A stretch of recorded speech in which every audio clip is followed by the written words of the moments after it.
कोई भी सपना साकार करने के लिए सबसे जरूरी है सही कोच का होना। चुनिए अरोमा केमिस्ट्री क्लासेस को और करें अपने PGT एग्जाम्स ऑफ इंडिया का सपना साकार। Download the app now.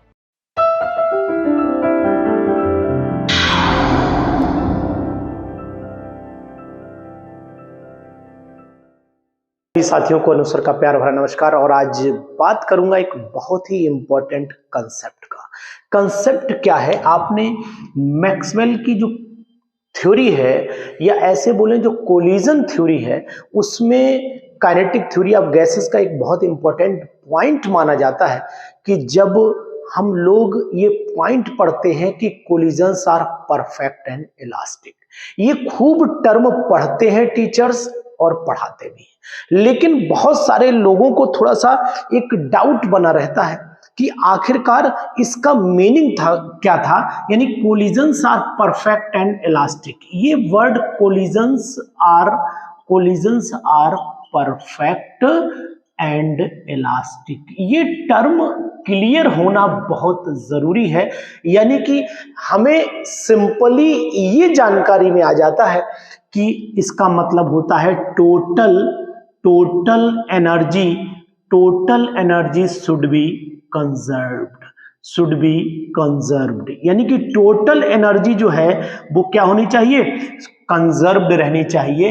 तो ये बात आखिरकार होती कैसे है कि टोटल एनर्जी कंजर्व्ड, यानी ये टॉपिक हम लोग रट तो लेते हैं और ये टॉपिक, लेकिन इसके पीछे का राज क्या है? ये ऐसा बोला क्यों गया कि collisions are perfect and elastic का मीनिंग टोटल समझा देता है कि टोटल एनर्जी बेटा जो ऐसा है वो कंजर्व रहती है, टोटल एनर्जी बिल्कुल सेम रहती है। इतना समझाने के बाद आगे कोई बात नहीं होती।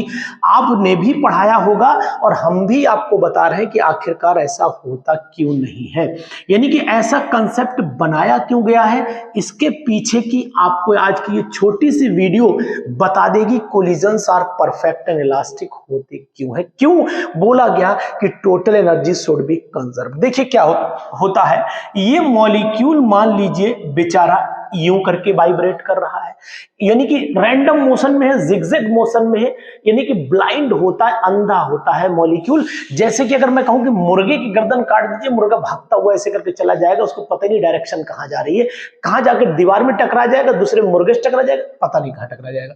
तो वही चीज है कि ये बेचारा मॉलिक्यूल एकदम ब्लाइंड होता है, और जैसे ही ये इस मॉलिक्यूल से टकराया, ये मॉलिक्यूल दूसरे से टकराया, दूसरा मॉलिक्यूल तीसरे से टकराया, इस तरीके से ऐसे टकराया, तो ये डायरेक्शन जो बनती चली जा रही है, आखिरकार इसमें हुआ क्या?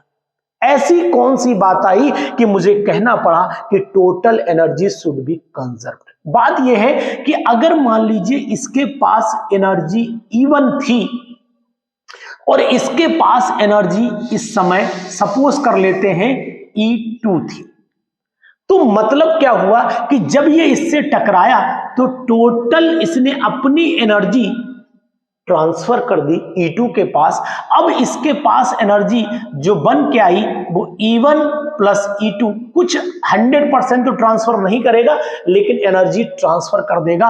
तो उस समय इसका जो E1 है वो कन्वर्ट हो जाएगा -E1 में, यानी कि अब चेक कर लो इन दोनों मॉलिक्यूल का जो रिजल्टेंट निकल करके आता है वो क्या आएगा, वो मैं आपको बताए दे रहा हूं, इंपॉर्टेंट व्यू से बताए दे रहा हूं। देखिए, एक मॉलिक्यूल हमारा ये था जिसकी एनर्जी आपने E1 चेक की थी, ठीक है ना। दूसरा मॉलिक्यूल हमारा ये था, इसकी एनर्जी आपने E2 चेक की थी, स्टार्टिंग में चेक की थी। अब आप नई बात देखिए, इस समय ये कब थी? जब स्टार्ट नहीं हुई थी रिएक्शन, यानी कि टाइम जिस समय हमारे पास में 0 था, लेकिन टाइम जब हमारे पास में t सेकंड हो गया तो t सेकंड के बाद क्या हुआ, इसकी एनर्जी -E1 हो गई और इसकी एनर्जी हो गई आपकी E1 प्लस E2 हो गई, E1 प्लस E2 हो गई, है ना जादू।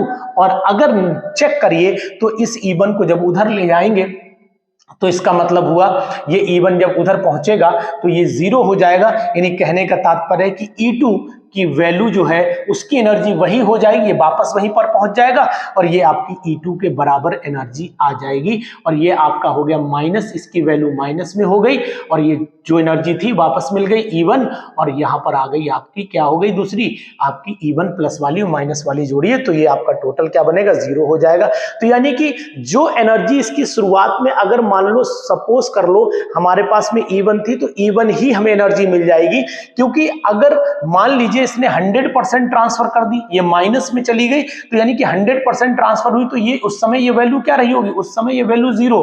हालांकि 100% ट्रांसफर नहीं होता, ये आप भी जान रहे हैं। तो सिंपल सी बात ये है कि हमारा आंसर भी ये 0 आ जाएगा, क्योंकि ये माइनस में वैल्यू इसलिए मैंने लिखी क्योंकि इसकी एनर्जी जब इधर आई तो ये वैल्यू उस समय 0 रह गई होगी। तो वही बात कहने की है, ये परफेक्ट और इलास्टिक जो टर्म है ये बहुत ही लोगों को कंफ्यूज करता है। तो मैंने एक तरीके से आपको समझाने की कोशिश की कि जिस समय ये एनर्जी अपनी ट्रांसफर कर देगा इसके पास में, अब ये जब अपनी E1 में से E2 यानी ये टोटल एनर्जी इधर दे देगा तो क्या होगा कि एनर्जी इस कंटेनर के अंदर मॉलिक्यूल से मॉलिक्यूल में ट्रांसफर होती है, ना तो नई एनर्जी जाती है और ना ही नई एनर्जी अंदर से बाहर आती है। इसीलिए बोला जाता है कि total energy should be conserved. ये है बात इसके कंसेप्ट की जिसमें लिखा था collisions are perfect and elastic.